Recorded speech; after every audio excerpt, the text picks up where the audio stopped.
Ya, materi kitab Tauhid episode ke-58 masih tentang suuzon kepada Allah yang pertemuan keempat ini ya. Benar ya, pertemuan keempat atau ketiga? Empat ya. Yang ketiga udah kemarin di hotel di Jakarta dan kalian juga hadir. Kita buka dulu. Bismillahirrahmanirrahim. Ala Rasulillah. Innal hamdalillah nahmaduhu wa nasta'inuhu wa nastaghfiruh. Sungguh segala puja dan puji hanya milik Allah. Kita puji Dia, kita mohon pertolongan dan ampunannya. Wa na'udzubillahi min syururi anfusina wa min sayyiati a'malina. Kita mohon perlindungan kepada Allah dari keburukan diri kita dan keburukan amal perbuatan kita. May yahdihillahu fala mudhillalah. Barang siapa yang Allah beri hidayah, tak akan ada seorang pun yang bisa menyesatkan. Wa may yudlil fala hadiyalah. Dan barang siapa yang Allah sesatkan, tak akan ada seorang pun yang bisa memberi petunjuk. Asyhadu an la ilaha illallah. Aku bersaksi tiada Tuhan yang berhak disembah dengan benar kecuali Allah. Wa asyhadu anna Muhammadan abduhu wa rasuluh. Dan aku pun bersaksi bahwasanya Muhammad adalah hamba dan rasulnya. Amma ba'du. Allahumma salli wa sallim ala Muhammad wa ala ali Muhammad. Ya teman-teman, pembahasan tentang suuzon kepada Allah ini perlu diulang-ulang terus karena emang ujian iman yang sangat biasa menimpa kita kaum muslimin adalah ketika ditimpa oleh musibah, ya, musibah duniawi itu terutama. Nah, maka nggak ada salahnya ketika kita ngulang. Dan A punya kalimat penting ini ya. Ini kalimatnya entah mungkin udah diucapin oleh ulama terdahulu atau belum, nggak tahu. Tapi ini kalimat yang AA murni keluar dari statement Arizal, tapi tentunya setelah belajar. Dan kalau bisa statement ini dijadikan pedoman kalian sampai mati. Belajarlah Islam sampai kalian ngerasa pengulangan itu tidak membosankan. Oke, ini kalimat penting untuk kalian. Belajarlah Islam sampai kalian merasa bahwasanya pengulangan itu tidak membosankan sama sekali. Ini penting. Karena ketika kalian belajar, kemudian dapat materi A, lalu diulang lagi, terus kalian mulai ngerasa jenuh. Jenuh itu wajar gak sih? Wajar. Itu sifat manusiawi. Tapi kalau kalian masih ngerasa jenuh, yang seperti ini, padahal kita kan ngulangnya bukan ngulang yang versi ekstrim. Kayak misalnya sehari dapat materi kitab Tauhid bab ke-58, sehari diulang 5 kali nggak? Enggak. Kita seminggu kan diulang lagi. Ini pun cuman paling 4 atau 5 pertemuan. Nanti minggu depan udah bab yang baru lagi. Teman-teman, kalian harus berusaha belajar Islam sampai kalian merasa bahwasanya pengulangan materi itu bukan hal yang membosankan. Justru dengan pengulangan materi kita bisa dapat lebih banyak manfaat dan faedah. Sebagaimana yang dilakukan ulama terdahulu. Ketika ngebaca kitab Sahih Bukhari ada yang sampai 300 kali. Baca kitab A, B, C sampai puluhan ratusan kali. Dan mereka bilang apa? Aku mempelajari kitab ini berulang sampai 300 kali. Atau ada yang lebih atau ada yang kurang sedikit. Setiap kali aku mengulang, aku mendapatkan faedah yang baru lagi. Masya Allah. Ini luar biasa teman-teman yang harus kita lakukan. Ketika udah belajar, lalu babnya ini lagi. Ini penting. Kalau kita masih merasa bosan sama bab ini, berarti kita belajarnya belum ke tahapan maksimal. Kalian bosan gak baca Al-Fatihah pas sholat? Awas loh kalau bosannya. Yang gak bisa bosan. Harus dibaca terus sehari minimal berapa kali? 5 kali, 17 kali betul ya. Kecuali yang qashar ya. Yang qashar itu cukup 11 kali aja. Karena setiap 4 rakaatnya jadi 2. Oke teman-teman. Masalah suuzon kepada Allah kita bahas beberapa poin pengulangan versi singkat aja. Bahwasanya apa sih definisi suuzon kepada Allah? Ada yang ingat nggak? Dan Rendra? Kalau nggak ingat berarti penting nggak pengulangan? Kalau yang udah ingat aja pengulangan penting, apalagi yang nggak ingat-ingat kayak kalian gitu loh, Masya Allah. Suuzon kepada Allah tuh segala macam prasangka kepada Allah yang tidak sesuai syariat Islam. Oke? Segala prasangka kepada Allah yang tidak sesuai syariat Islam itu namanya suuzon. Jadi jangan suuzon yang versi kita aja kan. Kalau suuzon versi kita mah buruk sangka tuh ya kita punya parameter suuzon ketika kita bareng sama teman. Tapi kalau suuzon ke Allah tuh bahkan berprasangka baik kepada Allah yang tidak pada tempatnya, itu pun suuzon jadinya. Udah kita bahas ya seperti pekan lalu, itu orang yang meyakini Allah Maha Penyayang. Benar atau salah? Benar. Tapi dia meyakini Allah Maha Penyayang sambil dia maksiat terus. Sambil dia maksiat terus, dia bilang Allah kan Maha Penyayang, Allah Maha Penyayang, Allah Maha Penyayang. Itu dia udah suuzon. Karena saat dia meyakini Allah Maha Penyayang, tapi dia terus-menerus maksiat tanpa nyesel, artinya dia sudah melupakan bahwasanya Allah tuh sari'ul hisab, sari'ul azab. Allah cepat hisabnya, Allah cepat siksaannya. Sekali lagi ya, suuzon pada Allah itu artinya berprasangka kepada Allah yang tidak sesuai syariat Islam. Itu definisi simpelnya. Sehingga ketika seseorang maksiat, lalu dia nyesel, dia berusaha taubat, sambil di hatinya meyakini Allah Maha Penyayang, tapi dia pun tahu Allah siksaannya sangat berat. Berarti dia baik nggak sangkanya atau buruk? Baik atau buruk dia? Baik. Karena dia maksiat sambil berusaha untuk taubat. Sambil dia berusaha untuk taubat, dia sambil meyakini Allah Maha Penyayang, tapi Allah juga maha cepat siksaannya. Sambil berjuang taubat. Nah ini berarti husnudzon yang kayak gini namanya. Prasangkanya benar baik kepada Allah. Tapi orang yang doyan maksiat tanpa berusaha maksiat, lalu dia ngeremehin dosa sambil bilang Allah kan Maha Penyayang, Allah Maha Penyayang, sambil dia ngelupain Allah Maha keras siksaannya juga, maka di sini dia suuzon. Paham sampai sini? Coba definisi suuzon apa, Narendra? Ulang. Berprasangka kepada Allah, namun tidak ada dalil syariatnya. Yang tidak sesuai syariat, ya. Berprasangka kepada Allah yang tidak tepat, tidak sesuai dengan syariat kita, itu namanya suuzon. Dan kita udah ngebahas poin nomor 1 suuzon pada Allah adalah ragu bahwasanya Islam akan menang, ya. Kita mengira Islam tuh bakalan kalah. Dan kemarin kita udah bahas juga ada satu poin yang kelewat ya. Sebenarnya udah dibahas di pertemuan awal, tapi nggak apa-apa diulang lagi. Yaitu ketika kita meyakini Allah menciptakan tanpa tujuan. Seperti kita udah bahas bahwasanya akidah dari Asy'ari, makanya orang-orang yang bilang kami akidahnya Asy'ari, sebenarnya mereka nggak terlalu ngerti sama akidah Asy'ari itu gimana. Bahkan maaf ya teman-teman, Ibnu Hajar al-Asqalani, beliau kan oleh banyak ustadz zaman now divonis Ibnu Hajar aja akidahnya akidah Asy'ari, katanya kayak gitu. Pertanyaannya, pernah nggak kita ngebaca kitab Ibnu Hajar dalam bab akidah? Betul, Ibnu Hajar al-Asqalani sebagian dari akidahnya ada yang termasuki akidah Asy'ari, ada. Tapi itu cuma berapa persen. Sisanya Ibnu Hajar banyak banget membantah akidah-akidah menyimpangnya Asy'ari. Jadi nggak mungkin dong, misalnya Arizal ya, AA nih misal AA punya sebagian kebiasaan orang-orang Amerika, ya, misalnya dari segi pakaiannya. Tapi Arizal,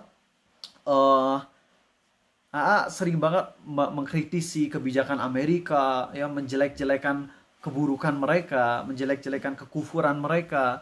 Terus kalian bilang si Arizal pecinta Amerika. Kira-kira tepat nggak kayak gitu? Ya enggak lah. Wong Arizal benci, mungkin ada sebagian dari perbuatan Arizal yang menyerupai mereka 1-2 dari sekian ribu, cuman 1-2 doang, tapi divonis pecinta Amerika. Enggak seperti itu. Ibnu Hajar iya 1-2 akidahnya ada yang memang tersisipi dengan akidah Asy'ari, tapi dalam banyak hal beliau justru mendebat dan mengingkari serta mengkritisi akidah Asy'ari. Nah, di antara akidah rusak dari Asy'ari adalah mereka meyakini Allah itu berbuat sesuatu tanpa tujuan. Karena logika mereka gini, karena mereka kan banyak main filsafat, banyak main logika gitu loh. Ya. Jangan nanya apa hukum filsafat, ya itu ada pembahasan khusus. Nggak semua filsafat haram, nggak. Jadi tolong, apalagi yang mau motong video ini harus bijak ya. Nggak bilang filsafat haram total, enggak. Ada hal yang bermanfaat banget untuk kita belajar filsafat, tapi itu bagi para expertnya yang udah kuat akidahnya. Nah, dalam logika mereka gini, Allah kan Tuhan kita, Allah kan maha kaya, Allah kan gak butuh makhluknya, Waalaikumsalam. Artinya kalau kita bilang Allah menciptakan sesuatu karena suatu tujuan, artinya kita bilang Allah butuh sama kita. Ngerti orang iki? Ulang ya, gini nih. Orang Asy'ari bilang, bukan kita ya, kita nggak bilang gini. Orang Asy'ari bilang, Allah itu kalau berbuat sesuatu nggak ada tujuannya, kata mereka gitu. Apa alasan mereka berbicara demikian? Apa argumentasi mereka? Mereka bilang gini, kalau Allah berbuat sesuatu karena suatu tujuan, artinya Allah butuh sama tujuan tersebut. Narendra makan biar apa? Ihsan minum biar apa? Biar gak haus kan ya? Nah kalau Allah berbuat sesuatu karena tujuan, artinya Allah butuh sama tujuan tersebut. Jadi itu argumentasi mereka gitu. Kalau kita bilang gini, Allah Maha Kuasa, Allah Maha Bijaksana, dan ketika Allah bilang Allah ciptakan makhluknya agar makhluknya beribadah kepadanya, ya udah kita tinggal imani tanpa kita meyakini bahwasanya Allah butuh sama makhluknya, karena Allah tuh nggak butuh sama makhluk. Nah, nggak mau bahas terlalu detail, jadi sekedar ngasih tahu aja, kalian, kita semua wajib meyakini bahwasanya ketika Allah berbuat sesuatu pasti ada tujuannya, dan tujuan Allah berbuat sesuatu pasti tujuannya baik, nggak mungkin buruk. Dan ketika Allah punya tujuan atas perbuatannya, itu bukan berarti Allah butuh pada tujuan tersebut. Ya, Allah ciptakan Nabi Muhammad SAW, Allah utus Nabi SAW biar apa? Biar beliau jadi jalan hidayah buat seluruh manusia. Udah beres. Tapi apakah Allah butuh sama Nabi Muhammad SAW? Oh, enggak, simple kan? Itu aja, kita tinggal bilang Allah berbuat ini, hikmahnya untuk ini. Allah berbuat itu, hikmahnya buat ini. Tapi bukan berarti Allah butuh dengan hal-hal tersebut. Karena Allah mah nggak ada makhluknya pun tetap Allah Maha Kaya. Ya, Allah nggak akan jadi kesepian. Walaupun Allah berfirman, Ibnu Abbas berkata bahwasanya Allah menciptakan segala sesuatu agar dia dikenal. Allah ciptakan kita nih manusia agar Allah dikenal. Tapi bukan berarti Allah butuh dikenal kayak kita. Yang kita kalau misalnya kecuali introvert ya, kalau introvert nggak mau dikenal ya. Orang-orang yang extrovert kan pinginnya dikenal, pingin berbaur sama orang, ya, nggak ingin sendirian terus gitu, pingin ketemu banyak orang karena ngerasa butuh. Orang extrovert tuh kalau misalnya nggak ada orang tuh ya udah dia kayak moodnya tuh turun banget, ya. Tapi Allah nggak kayak gitu. Allah ciptakan makhluknya jadi ramai nih alam semesta. Tapi bukan berarti Allah jadi butuh sama makhluk tersebut. Allah tetap Maha Kaya. Allah tetap Maha Bijaksana. Oke? Baik, itulah poin yang perlu kalian bahas, perlu kalian ingat ya. Nomor 1 apa tadi? Bentuk suudzon kepada Allah? Ragu terhadap kebenaran, ragu bahwasanya Islam akan menang. Itu yang nomor 1 ya. Kedua apa? Meyakini Allah menciptakan atau berbuat sesuatu tanpa tujuan. Itu salah ya. Kita katakan Allah ketika berbuat sesuatu, ketika menciptakan sesuatu, ada tujuannya nggak Allah? Ada. Dan tujuan Allah selalu baik. Tapi bukan berarti Allah butuh sama ciptaan tersebut. Simple nggak sih? Simple. Kalau kita mainnya iman gampang, tapi kalau mainnya di logika ruwet nanti jadinya. Orang-orang kalau udah pakai logika tanpa mendahulukan iman, ruwet jadinya teman-teman otak tuh. Ya. Kayak misalnya contoh aja ya, Nabi kita SAW bersabda, yang udah sering Al bahas, bahwa tidak ada seorang pun melainkan hatinya tuh berada di 2 jari jemari Allah, 2 jari jemari Ar-Rahman, yang dia membolak-balikan sesuai dengan yang dia kehendaki. Terus dia mikir, kalau misalnya setiap orang itu hatinya ada di atas jari-jari Allah, berarti kita lebih atas dari jarinya Allah dong. Oh ya, pakai logika gitu ya. Terus ada lagi yang mikir, kan Allah bilang Allah ada di atas makhluknya, wa huwal qahiru fawqa ibadih. Dia Allah Maha Kuasa, Allah ada di atas seluruh makhluknya. Jadi kita tahu Allah di atas seluruh makhluknya. Jadi kalau ada makhluk yang tertinggi, maka Allah lebih tinggi dari itu, karena Allah nggak bersatu dengan makhluknya, Allah nggak nempel dengan makhluknya. Terus kita mikir, tapi kan ada hadis yang Allah itu akan turun ke langit pertama setiap sepertiga malam terakhir. Sedangkan di bumi kita ini setiap daerah jamnya berbeda. Itu gimana caranya ya Allah tuh berpisah dari seluruh makhluknya, Allah ada di atas seluruh makhluknya, tapi setiap sepertiga malam terakhir Allah ada di atas langit dunia. Kan gini ya, kalau ada 7 lantai nih, ada 1, 2, 3, 4, 5, 6, 7. Terus katanya Allah ada di langit pertama, berarti ada di lantai berapa?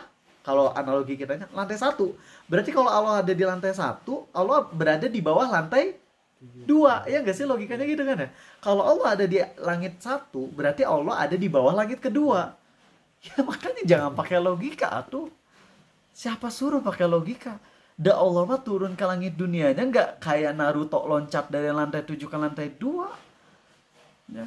Naruto dari lantai 7 pindah ke lantai 1, hilang tuh Naruto, kecuali kalau pakai Kagebunshi no Jutsu. Jadi ada 2 Narutonya. Ada yang di lantai 7, ada yang di lantai 1. Iya. Tapi Allah Maha Suci. Allah turun ke langit dunia bukan berarti Allah jadi nyatu dengan makhluknya. Terus Allahnya hilang dari atas langit ke-7 atau dari atas arsy. Itu karena permainan logika, teman-teman. Kita disuruh mengimani aja. Beres. Ya. Oke, teman-teman, kita akan masuk ke poin nomor, poin nomor 3 masih ingat yang kemarin di hotel? Bahwasanya Apa? Bentuk suudzon kepada Allah. Kita berbuat lebih baik karena Allah, terus meyakini bahwa Allah tuh akan mengasih dunia kepada yang dicintainya. Poin nomor 3, bentuk suudzon kepada Allah adalah kita mengira kalau Allah cinta sama kita, Allah akan ngasih dunia ke kita. Nah, ini udah salah besar. Salah besar. Kita ngira kalau Allah sayang sama kita, kita akan dikasih dunia. Itu udah salah. Dan dalilnya surat Maryam udah kita ingatkan ya, yaitu orang-orang kafir bilang afara'aital ladzi kafara bi ayatina wa qala la utiyanna malan wa walada. Orang-orang kafir itu bilang ya, karena mereka mengaku dicintai oleh Allah, terus mereka bilang kami ini nanti akan dikasih harta dan juga anak keturunan. Jadi mereka ngira diri mereka tuh mulia gara-gara mereka ngira mereka tuh jadi kaya, jadi banyak anak, itu gara-gara Allah sayang sama dia. Hakikatnya no way. Ada orang yang Allah cintai kaya super, ada orang yang Allah cintai miskin super, ada orang yang Allah benci kaya super, ada orang yang Allah benci miskin super. Kita kasih contoh masing-masing. Orang yang super duper kaya dan Allah cintai dijamin 100% masuk surga, siapa? Nabi Sulaiman dulu ya, Nabi Sulaiman. Ya, itu udah level tertingginya dari seluruh manusia, itu para nabi. Nabi Sulaiman, orang yang Allah cinta banget tapi sangat-sangat miskin, siapa? Nabi Muhammad SAW. Di ending hidup beliau, Nabi Muhammad SAW sangat miskin. Orang yang Allah benci banget tapi super kaya, siapa? Fir'aun, Qarun. Dan orang yang Allah benci banget dan miskin, susah nyarinya. Ada sih, cuman kalau yang terkenal ada dalilnya, belum nemuin. Kalian bisa kan nemuin orang yang Allah benci banget dan juga miskin lagi. Udah kafir miskin, jadi bukan fakir miskin, kafir miskin ini ya. Udah kafir miskin. Siapa contohnya ya? Kalau misalnya ya orang-orang kafir aja yang emang miskin, ini ada kisah yang cukup unik, teman-teman ya. Ini unik banget. Ibnu Hajar al-Asqalani itu kan ulama yang Masya Allah ganteng, karismatik, cerdasnya nggak ada yang menyetarainya di zamannya. Kaya raya. Kendaraannya tuh lebih mewah daripada kendaraan khalifah pada saat itu. Kan keren banget nih. Ulama tapi pedagang juga dan super kaya raya.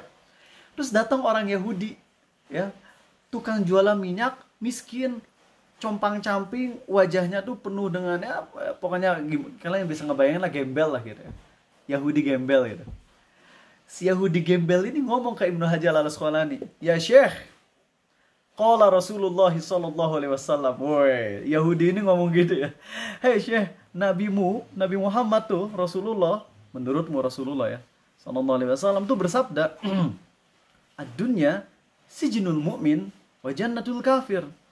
Dunia itu adalah penjara bagi orang-orang mukmin.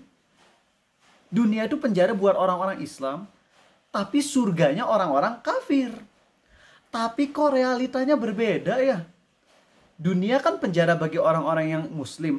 Tapi engkau yang muslim tapi kok malah kaya raya bagaikan surga. Sedangkan saya kan kafir menurutmu. Tapi saya kok yang katanya kafir tuh harusnya dunia seperti surga. Tapi kok kafir, saya kafir tapi kok malah miskin kayak gini. Kok nggak sesuai tuh sabda Rasulullah SAW. Jawabannya bukan main. Oh nggak gitu, hadisnya nggak salah. Begini saya jelaskan ya. Betul, Nabi SAW bersabda, dunia itu adalah penjara bagi orang-orang mukmin. Nah saya dengan kemewahan hidup saya seperti ini tuh penjara. Dibandingkan nanti di akhirat kalau surga lebih mewah lagi. Ini semua nih kemewahan hidup yang begitu mengenakan ini tuh penjara. Dan kamu dengan segala kesengsaraan hidupmu, gitu compan-camping, miskin, kumel, jelek, gembel, nah itu tuh surga kalau dibandingkan dengan nanti di akhirat. Jelek itu orang Yahudinya langsung syahadat teman-teman. Itu kadang-kadang bisa ya bikin orang dapat hidayah dengan cara ditonjok itu hatinya. Ini keren banget ya logika dari Ibnu Hajar al-Asqalani. Emang betul kan ya? Kita punya makanan super banyak, duit super banyak, tapi hidup masih di dunia tetap terbatas. So kayak kalian coba ke all you can eat yang harganya cuma 99.000 tuh, ada di Ciamplas ke depan dikit ya. Nggak nyebut merek bisa nanti masuk apa ini nggak boleh. Itu 99.000 bayar tapi tetap ya makan mah cuma terbatas setengah kilo paling daging, habis itu emak asli nggak bisa lanjut ya. Sedangkan di surga kan nggak gitu teman-teman. Makan all you can itu benar-benar nggak bikin kenyang, nggak bikin perut jadi merekah, merekah, jadi nggak bikin jadi warak gitu. Dan kalau udah makan kenyang tuh nggak akan BAK, nggak akan BAB, yang ada keringatnya tuh harum parfum, luar biasa teman-teman. Jadi ingat, dunia ini Allah berikan kepada orang yang Allah cintai maupun yang Allah benci. Konsekuensinya jangan pernah kita menyangka atau mengira bahwasanya ketika kita punya dunia berarti Allah sayang sama kita. Oh, ini kesalahan fatal. Sebaliknya teman-teman, lo punya duit, lo dapat ujian berat. Kalau kalimat yang terkenal, lo punya duit, lo punya puasa. Tapi kalau dalam pandangan Islam, lo punya duit, lo dapat ujian berat. Lo dapat dunia. Nabi kita SAW bersabda, dunia itu hanya seperti apa yang kau makan dan keluar.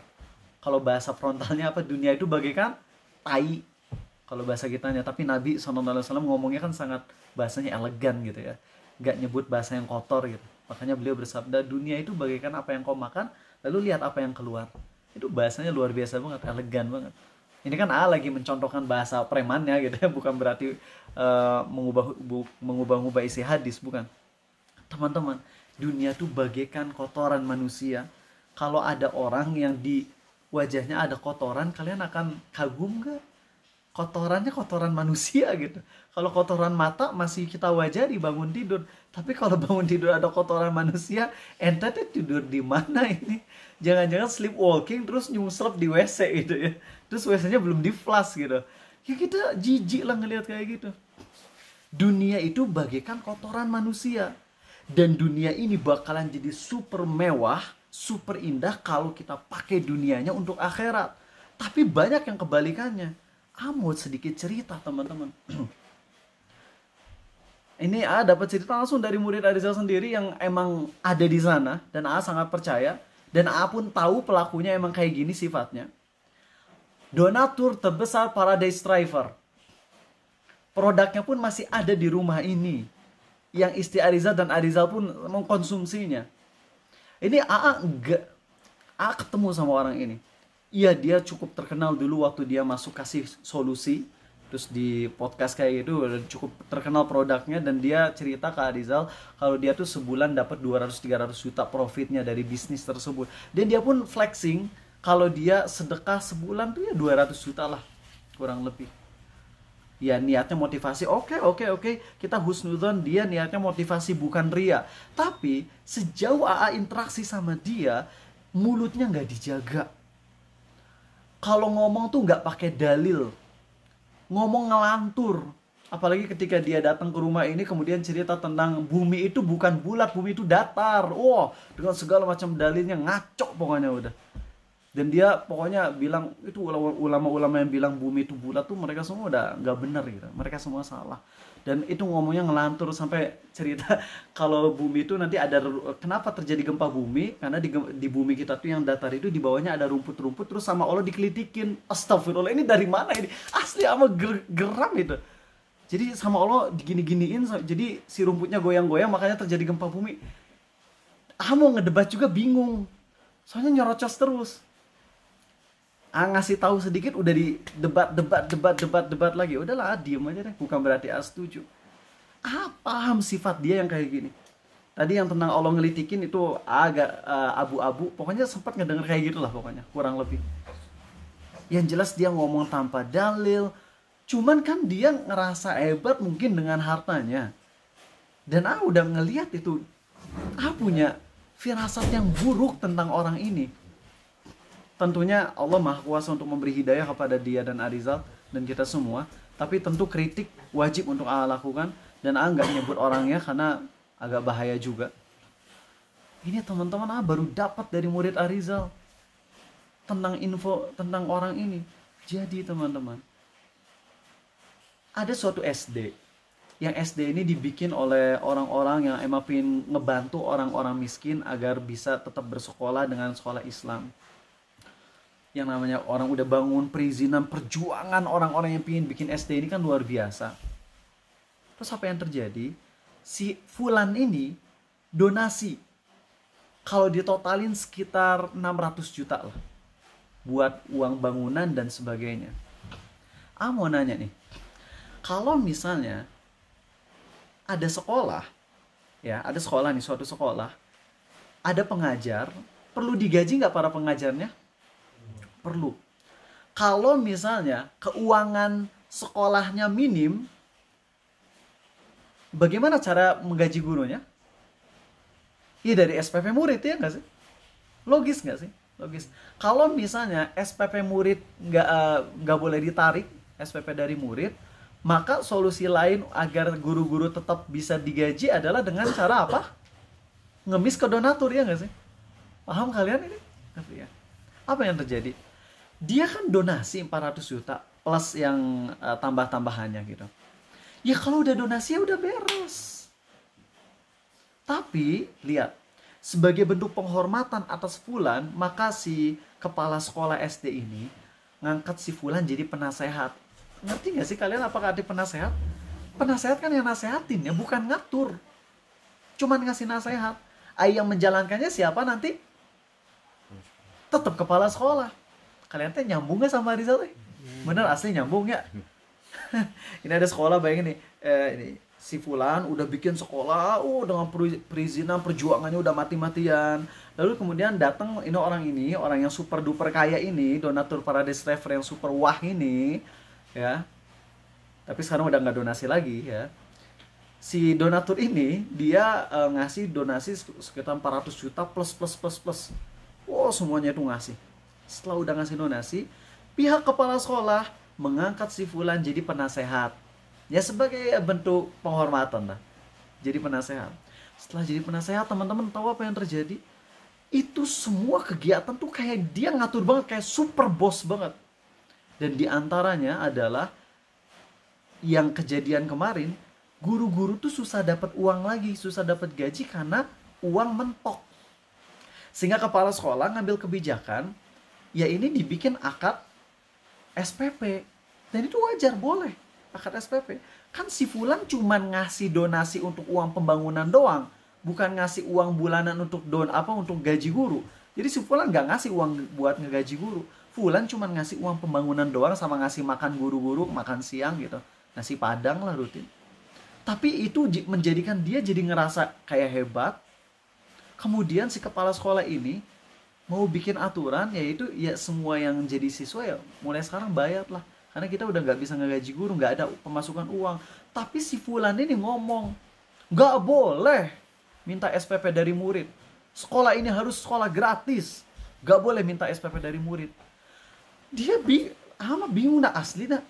Dia nyuruh guru-guru untuk tetap ngajar. Dia ingin sekolah tetap berlanjut.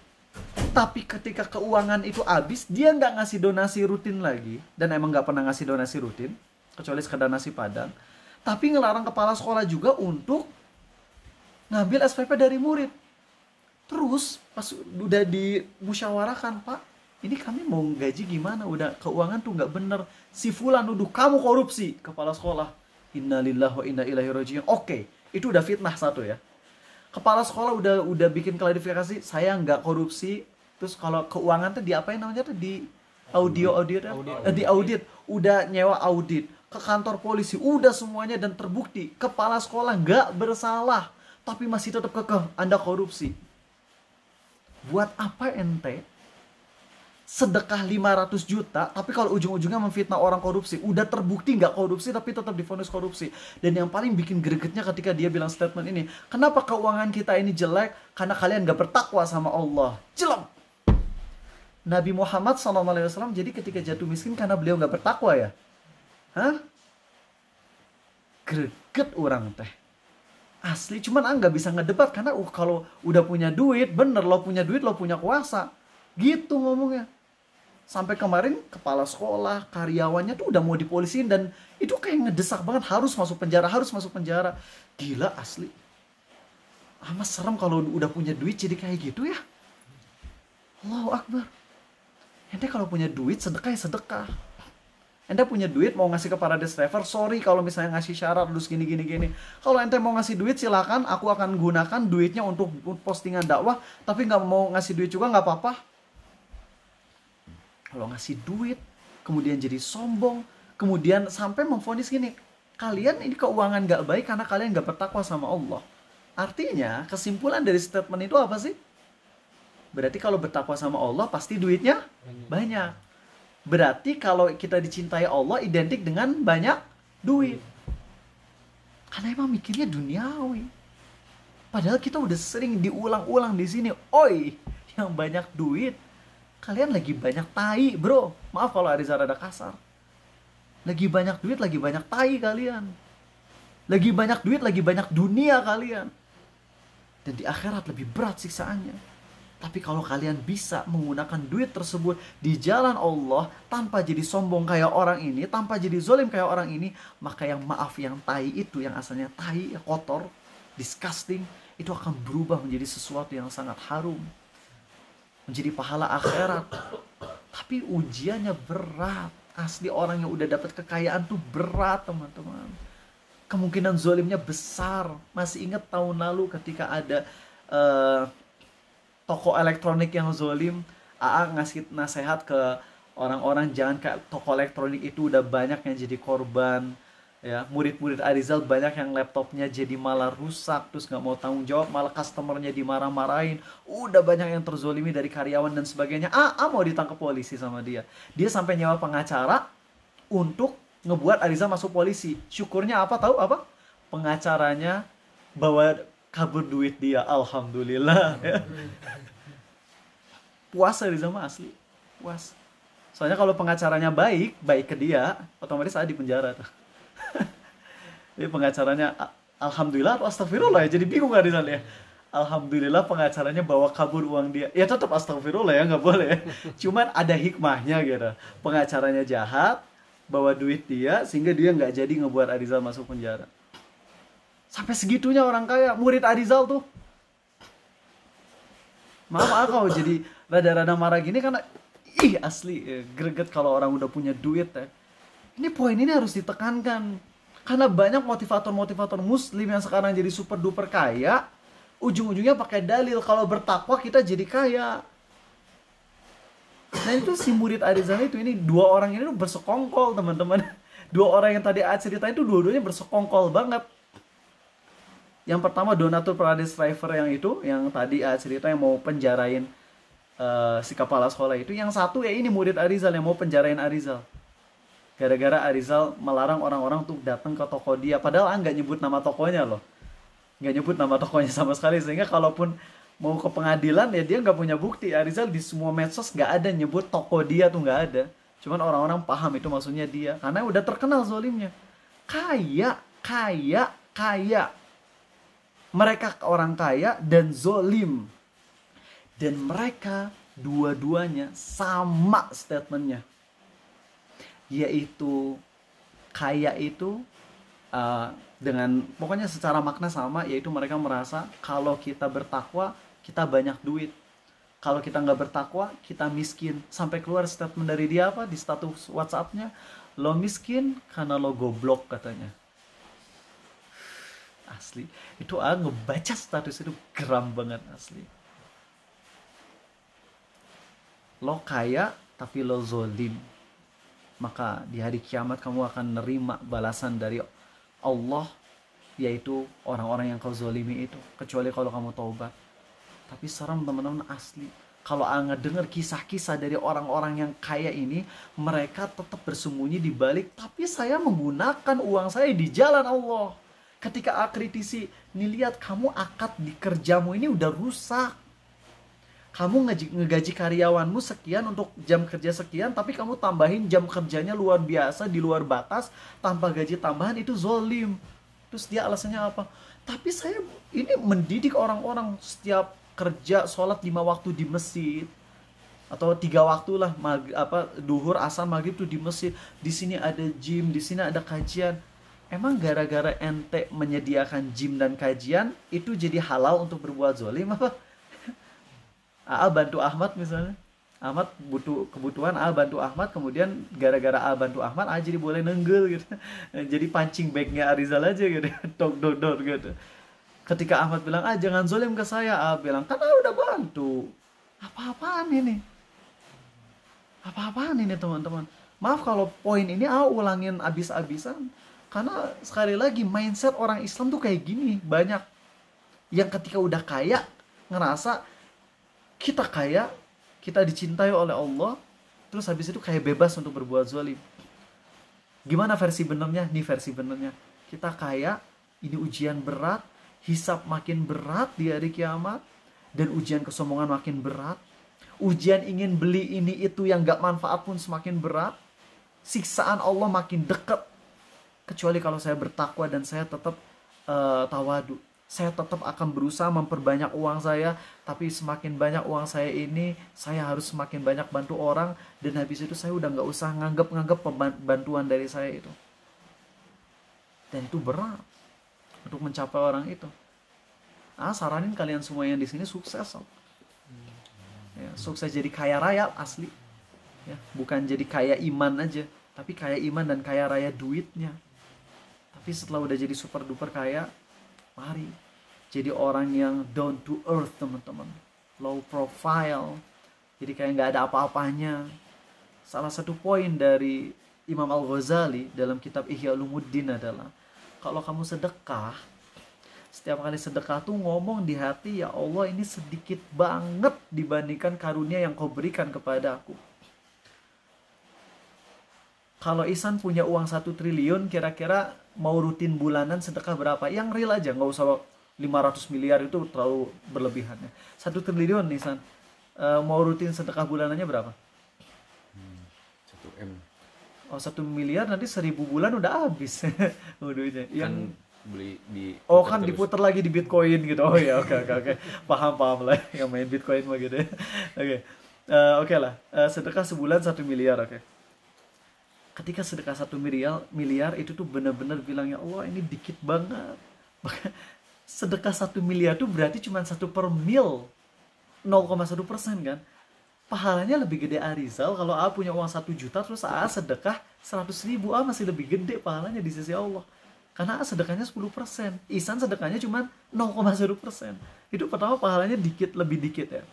Nabi kita SAW bersabda, 1 dinar mengalahkan 100.000 dinar, kata beliau.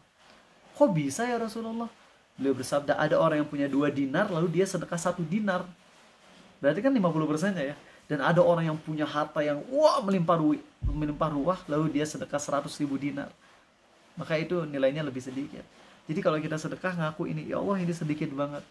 Kedua, andai pun kita ngasih seluruh harta kita, masih ingat kisah raja yang dia super kaya, terus dia ditanya sama seseorang, "Hai raja, kalau misalnya kamu ada di padang pasir, kamu bener-bener terdampar, lalu kamu nggak bisa hidup kecuali dengan segelas air. Maukah engkau membeli segelas air itu dengan setengah kerajaanmu? Raja ini bilang, iya tentu. Agar bisa tetap bertahan hidup, rela setengah kerajaannya dikasih, kekayaannya untuk bisa minum seteguk air. Lalu setelah udah minum seteguk air, Anda nggak bisa kencing. Kalau nggak bisa kencing kan udah bucap mati nih kita. Maukah kamu ngasih setengah hartamu lagi untuk sekedar bisa kencing? Jawab raja ini, iya mau. Karena kalau nggak bisa kencing kan mati juga tuh, jadi racun di tubuh.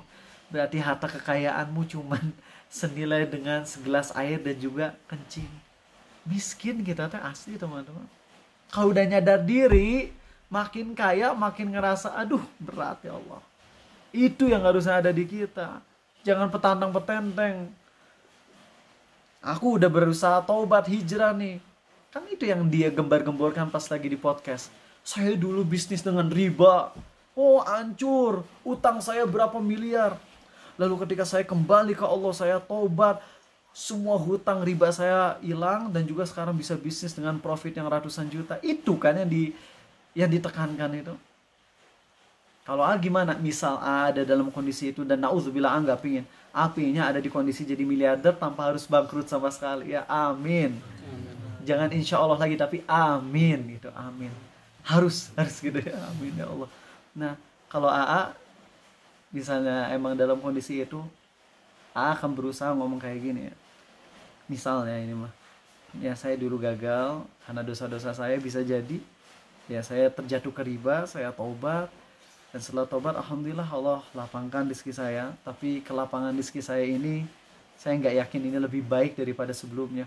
Sebelumnya saya jatuh ke riba tapi saya taubatan nasuha, dan itu baik. Sekarang saya udah bebas dari hutang riba, tapi saya super duper kaya.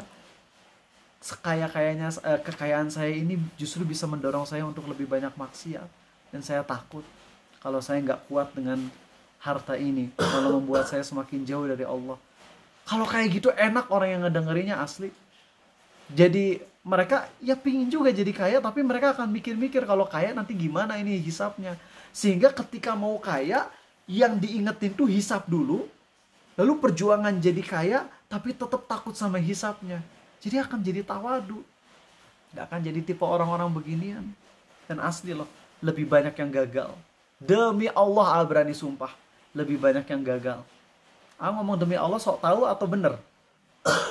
Takut dah kalian bilang sok tahu. Enggak, bener, pasti bener. Pasti bener.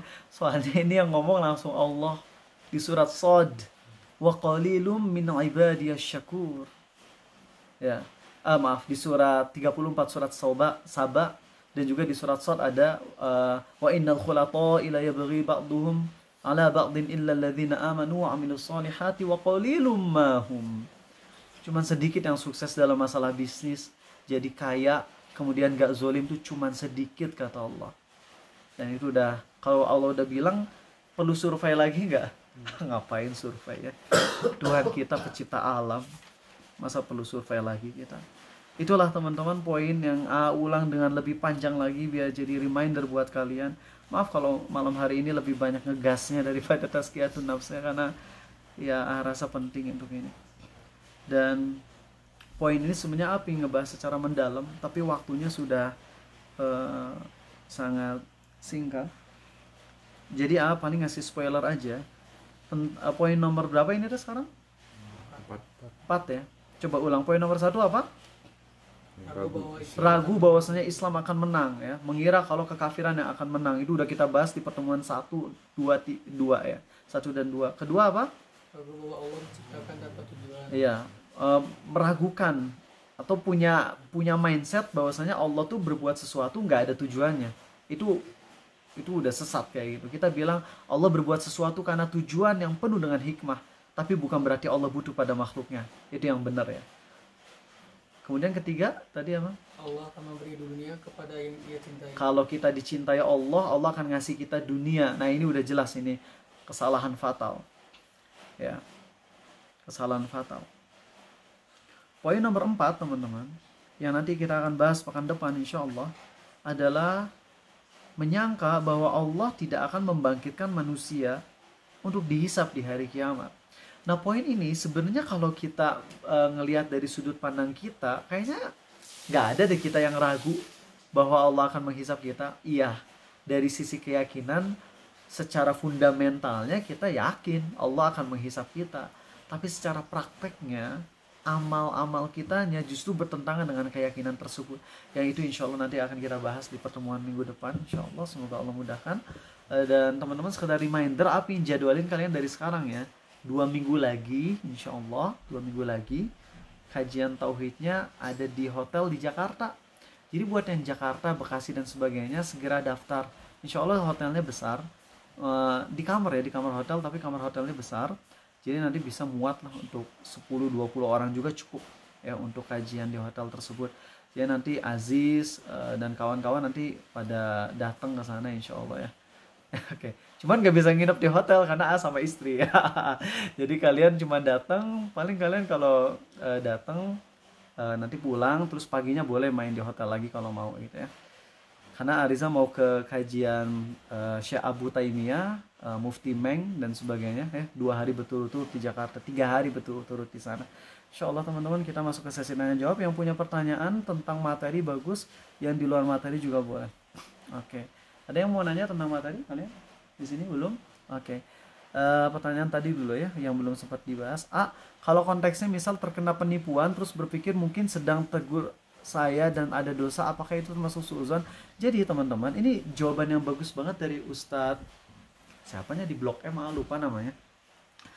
Kalau udah berbicara tentang perkara gaib, maka kita hanya bisa bilang mungkin.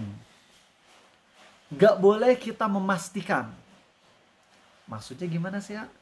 Kecelakaan. Terus bilang, ini pasti karena dosaku. Maka kita bilang, ini bisa jadi adalah karena dosaku. Ya. Tapi bisa juga karena ujian dari Allah. Saya nggak tahu apakah saya kecelakaan karena dosa atau karena ujian. Apa sih bedanya? Kalau karena dosa itu berarti sebagai azab. Ya, sebagai azab di dunia untuk menggugurkan dosa. Kalau ujian untuk orang-orang yang soleh biar naik derajat. Makanya kalau ada orang-orang yang kagak pernah sholat, judol, pinjaman riba, kemudian ketika dia jatuh miskin, dia bilang mungkin ini ujian dari Allah. Ente dapat ujian dari mana? Wong nggak ada solehnya sama sekali. Ujian tuh untuk orang yang soleh, bro. Ente kagak sholat bilang ini ujian. Itu azab ya. Nah teman-teman, ketika kecelakaan, bilang ini bisa jadi ujian, ini bisa jadi adalah karena azab. Tapi kalau azab dunia tuh, itu adalah salah satu bentuk kasih sayang Allah. Jadi ketika kita diazab di dunia, itu bentuk kasih sayang Allah teman-teman. Itu bentuk kasih sayang Allah untuk menggugurkan dosa kita sebagian, sehingga di akhirat kita nggak dapat siksaan lagi. Atau berkurang siksaan di akhiratnya. Nah jadi kalau kita dapat musibah, kita katakan mungkin karena dosa, mungkin karena ujian, itu udah benar. Atau ketika kita dapat nikmat, kita bilang ini mungkin karena kebaikanku yang pernah aku lakukan dulu, atau mungkin ini juga ujian. Ya, bisa juga dua-duanya. Karena gini ya, kalau orang yang soleh murni, itu namanya ujian. Yang soleh murni contohnya siapa? Rasulullah SAW. Itu mah udah bisa kita bilang itu pasti ujian. Ini udah pasti ujian. Ini pasti ujian. Ya. Tapi kalau orang yang dosa banget, itu pasti azab. Nah, sedangkan kita ini kan di tengah-tengah, kadang beramal soleh, kadang berbuat dosa. Jadi bisa jadi suatu musibah itu azab sekaligus sebagai ujian juga bisa jadi. Gitu. Sangat mungkin. Makanya inilah yang bikin kita jadi antara harap dan cemas. Pas kecelakaan, kita berharap ini adalah penggugur atas dosa saya. Oke, checklist. Dan kita pun berharap ini ujian dari Allah untuk mengangkat derajat saya. Checklist juga tuh. Nah, jadi kita mah bisa dua-duanya, teman-teman. Dapat nikmat bisa karena dua-duanya, bisa karena kita emang pernah berbuat baik sehingga Allah balas dengan nikmat dunia, sebelum nanti nikmat akhirat juga dikasih. Bisa juga karena ujian dari Allah untuk ngetes keimanan kita. Ya, jadi seperti itu benar ya. Ada yang mau nanya lagi dari kalian langsung? Nah, jadi gara-gara marah-marah gitu kalian tuh jadi jempek gitu. Nggak marah apa, cuman ini kan gaya ceramah ketika emang menekankan gitu. Banyak orang sekarang bercanda memanggil temannya Dajjal. Apakah ini masuk ke mengkafirkan sembarangan? Wah, ini bahaya nih. Masuk mengkafirkan sembarangan nggak bisa jadi. Tapi nggak berani memastikan ya, karena Dajjal pun bisa kita itu kan bukan untuk Dajjal yang besarnya, tapi Dajjal pun bisa artinya sebagai pendusta. Karena gini, dulu NII, tahu kan, negara Islam Indonesia yang mengharuskan kita untuk baiat lagi, syahadat lagi. Nah, itu pernah datang ke ulama-ulama Arab Saudi, ngasih tahu tentang bagaimana keyakinan mereka tentang NII gitu. Maksudnya semua orang tuh harus baiat lagi, harus syahadat lagi, karena pada dasarnya kalian semua belum Islam sebelum bersyahadat kepada kami gitu. Nah, itu syekh yang ngedengerin penjelasan dari NII ini, langsung syekhnya ngomong anta dajjal, semua ngomong gitu. Nah, dajjal di sini maksudnya pembohong gitu ya. Karena kalau dajjal nggak selalu yang dimaksud adalah dajjal yang ngaku Tuhan, tapi bisa juga maksudnya adalah pembohong. Kalau emang secara bahasa dajjal ada yang maknanya pembohong, belum melihat dari sisi bahasanya secara mendalam ya, mungkin masih bisa dibenarkan juga, tapi sebaiknya hindari kata yang kita masih belum paham maknanya. Jika Nabi Isa diangkat di langit, maka ketika Allah turun, Nabi Isa di atas Allah. Oh iya, itu tadi kalau pakai logika ya. Poin ragu bahwa Islam akan menang itu, apakah ada syarat-syaratnya biar kita dijanjikan menang? Ada. Syarat agar kita dijanjikan menang adalah kita beriman, bertakwa, dan beramal soleh. Masih ingat gak kisah yang cukup unik ya? Di zaman Umar, itu orang-orang mau menaklukkan benteng, salah satu benteng di Persia atau di mana gitu, salah satu imperium besar. Itu gak takluk-takluk udah berapa bulan. Akhirnya para komandan perang teh, apa namanya? Panglima perang teh ngirim surat ke Umar, kami butuh tentara 2 kali lipat dari ini.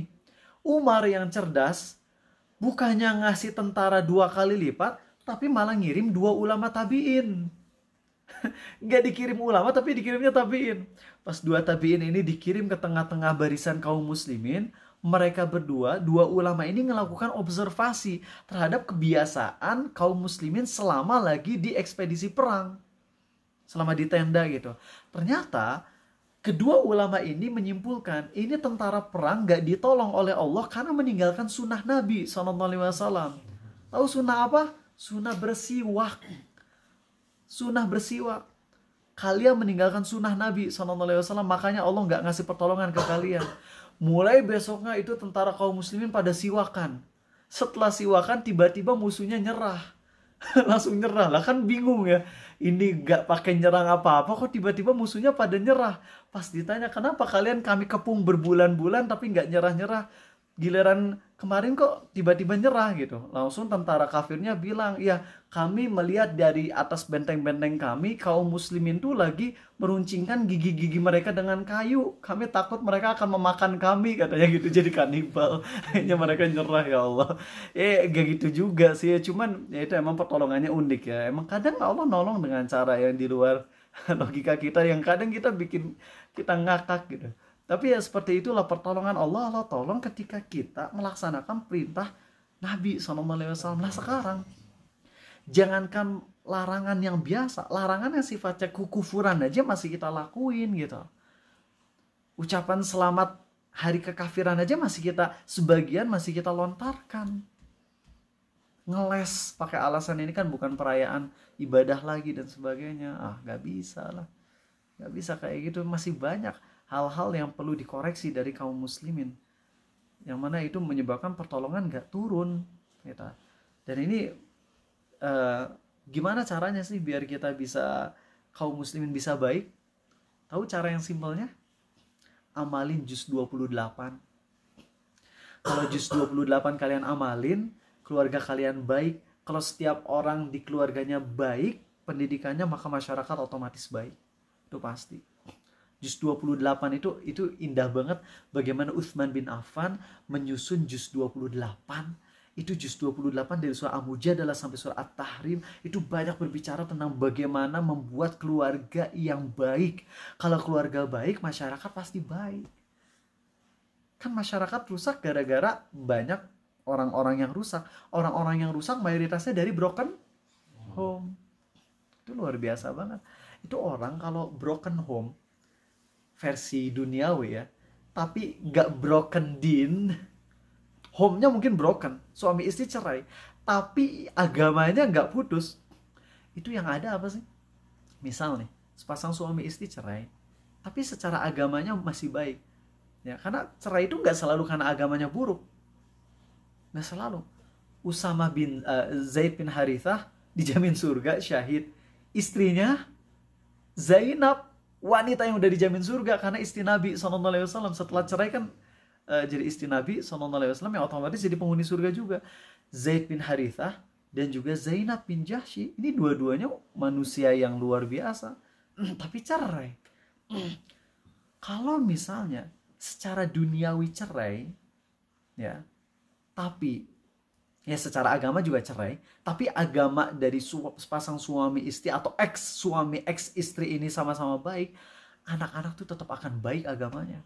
Sang suami pernah ngedengar ada curhatan ya, sepasang suami istri cerai, terus sang ayahnya bilang, nak, kamu harus baik ke ibu, jangan pernah nyakitin ibu.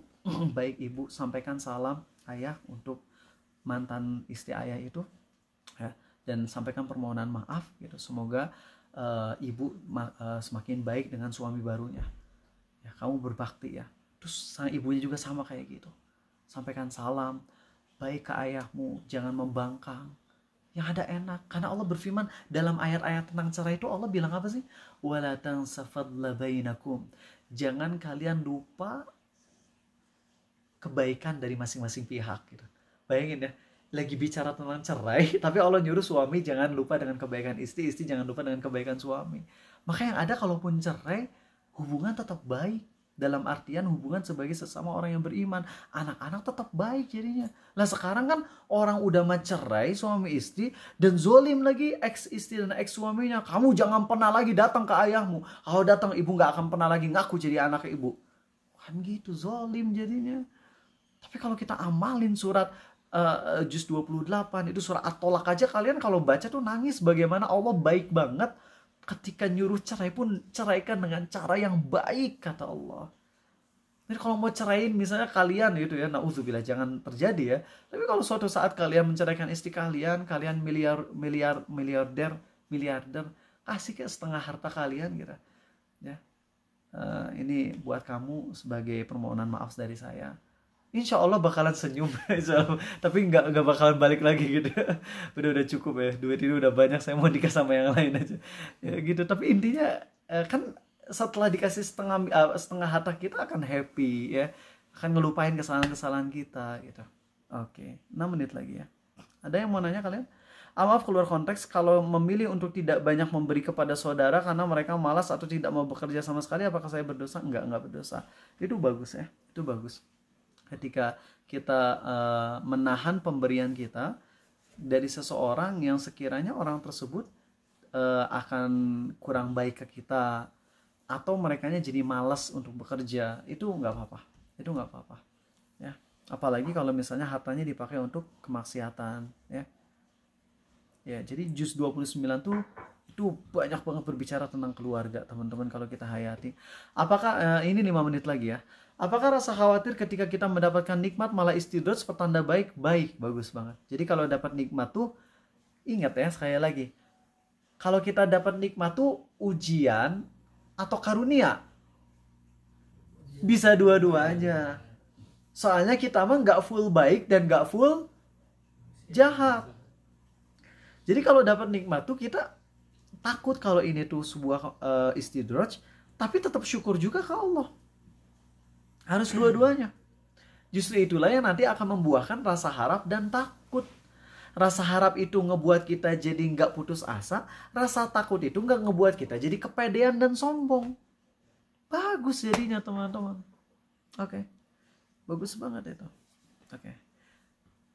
Jika saudara kita mengambil makanan saya, terus saya mengikhlaskan, apakah saya dapat dosa pengecut yang dilarang dalam Islam? Ini tergantung situasi dan kondisi, teman-teman ya. Nabi kita SAW, ketika beliau diambil, itu kan ada orang Arab Badui mencekik beliau sampai lehernya tuh berbekas gitu. Itu kan beliau ngasih aja gitu. nggak dibalikin, oh kamu udah zalim ke Rasulullah SAW. Enggak. Jadi situasi kondisi ngelihat, kondisional ya. Kadang ada saatnya kita tegas, marah, dan ngambil hak kita sebagai pelajaran. Kadang ada saatnya kita udahlah, diikhlasin aja. Ya, nggak apa-apa. Itu lihat situasi kondisi, sehingga kalau kalian ngelihat ada orang yang kadang kayak gini, kadang kayak gitu, itu tuh jangan kita salahin. Karena bisa jadi dia ngelihatnya maslahatnya diginiin, kalau pada waktu yang lain maslahatnya digituin. Beda-beda. Arizal kan pernah tuh marah-marah ke murid Arizal, kabur. Ada murid lain dimarah-marahin, malah jadi taubat. Jadi beda-beda. Ya, ada orang yang lebih cocoknya diginiin, ada yang cocoknya digituin. Bagaimana hukumnya mendoakan teman, sahabat non-muslim agar masuk surga? Boleh, tapi harus dikasih syarat. Ya Allah, masukkanlah dia ke Islam sehingga dia masuk surga, kayak gitu. Kalau misalnya doanya ya Allah masukkan dia ke surga tanpa dirinci kayak gitu, maka ini nggak boleh. Termasuk kalau misalnya ada orang kafir, kita doain pakai RIP. Apa RIP singkatannya? Rest in peace. Itu nggak boleh, karena orang yang kafir itu kalau mati nggak mungkin peace. Tapi kalau Arizal untuk pribadi tetap akan mendoakan RIP, rest in punishment. Oh gitu ya. Istirahatlah di siksaan Allah. Karena emang Allah nyebutin siksaan dengan, kan Allah bilang ma'wakumun nar, pelindungmu adalah neraka. Pelindung. Jadi Allah bilang dengan bahasa, ini kan bahasa sarkas gitu ya. Kan harusnya siksaanmu adalah neraka, tapi Allah bilang ibumu adalah neraka. Pelindungmu adalah neraka. Aku beri kabar gembira dengan neraka. Itu kan bahasa yang sarkas level tinggi banget gitu lah. Maaf kalau sarkas cocok gak sih kalau bicara tentang Allah dengan sarkas? Nggak tahu ya. Maksud sarkas dalam artian positif ya. Karena Allah menggunakan kata itu jadi kan keren banget gitu. Kalau kita bilang kamu akan disiksa, ya itu biasa. Tapi kalau bilang kamu akan dapat kabar gembira loh, ada reward buat kamu, kan itu seneng. Pas sudah seneng, udah naik, apa kabar gembiranya? Jahanam. Wah, ngedown gitu. Sudah diangkat naik, dibikin down banget.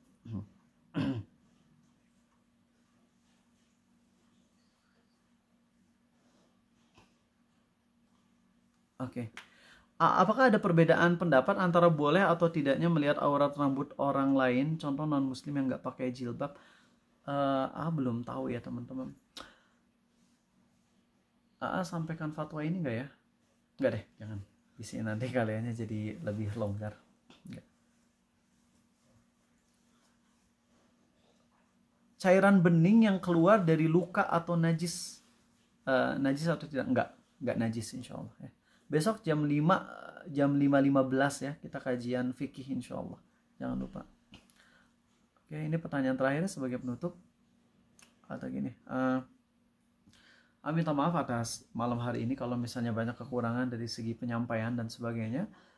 Dan ingin tutup ini dengan satu kondisi di hari kiamat, teman-teman. Nanti orang-orang itu di hari kiamat ketika lagi takut-takutnya, akan ada suatu teriakan di hari kiamat yang bunyinya adalah seperti ini ya. Al-akhillau yawma idzin ba'duhum li ba'din aduwwun illal muttaqin. Maaf, bukan yang ini ya. Jadi di hari kiamat itu kan semua orang akan bermusuhan satu sama lain. Pas mereka lagi serem-seremnya, lagi saling bermusuhan, lagi saling tengkar, saling debat satu sama lain, tiba-tiba Allah berfirman dengan suatu firman yang bisa didengar oleh semua hamba-hamba Allah. Itu apa firman Allah? Al-akhillau ya ibadi la khaufun alaikumul yawma wa la antum tahzanun. Wahai hamba-hambaku, pada hari ini kalian gak perlu takut dan kalian gak perlu sedih. Bayangin gak sih? Lagi tegang-tegangnya, lagi takut-takutnya, lagi serem-seremnya, tiba-tiba Allah berfirman ke seluruh makhluk, seluruh manusia dan jin, muslim dan kafir, wahai hamba-hambaku, pada hari ini kalian tidak perlu takut maupun sedih. Kira-kira itu semua orang langsung pada senang gak ngedengar kalimat itu? Senang. Langsung mereka ngangkat kepala sambil bahagia gitu. Tapi ternyata Allah melanjutkan firman-Nya.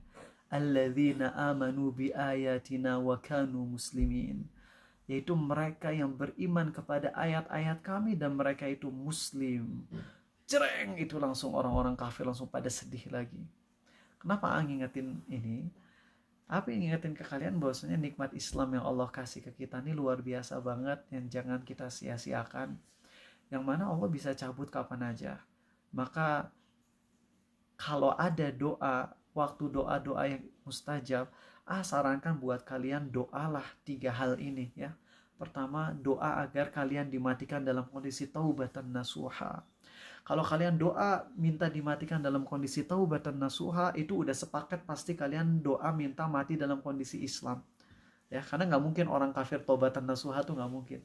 Maka doalah ke Allah agar kalian dimatikan dalam kondisi taubatan nasuha. Itu yang pertama.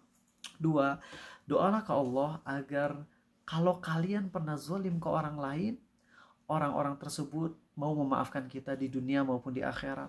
Itu yang kedua. Ketiga, kalian doa kalau pernah nyesatin atau ngajak maksiat orang lain, mintalah ke Allah agar mereka taubat dan agar dosa jariyah kita berhenti. Itu nasihat dari Arizal sebagai penutup. Sampai ketemu besok jam 5.15 subuh ya. Subhanakallahumma wa bihamdik, asyhadu an la ilaha illa anta astaghfiruka wa atubu ilaik. Assalamualaikum warahmatullahi wabarakatuh. Waalaikumsalam.